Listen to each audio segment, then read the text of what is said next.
Guys, welcome back. In today's video I'm going to show you how to log in Gmail without verification code. So it's pretty simple. Let's get started.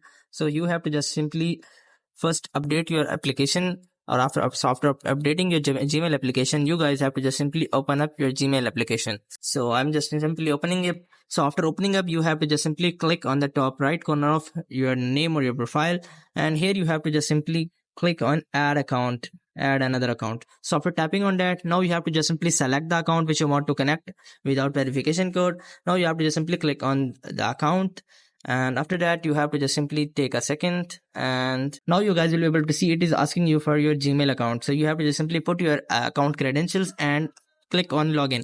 So if it is asking you for verification code, then you guys have to do is you guys have to just simply go back and log in with your account. After that, you have to just simply click on the top right corner of your profile again, and now you have to just simply click on manage your Google account. Make sure that you have connected with correct account in which you want to turn off your verification two-factor authentication, because this happened due to two-factor authentication. So here we are going to off this two-factor authentication. After that, we will be able to connect without verification code.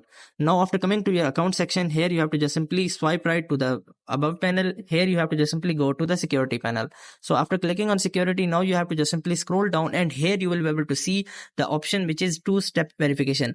If your Gmail account is asking you for a verification code, then this means that your verification code is two-step verification is on. That you, in order to bypass the two-factor authentication, or in order to off this, you have to just simply click on this. So after clicking on that, now it will ask you for any browser to select. You have, after selecting any browser, now you have to just simply put your credentials here, and Google will ask you for toggling on or toggling off. So you guys have to just simply toggle it off, and if it is turned on already, then you have to just simply make it off, and you guys can log in with Gmail without verification code. So I hope this methods find you well. Do like, share, subscribe. Thank you so much. Bye bye.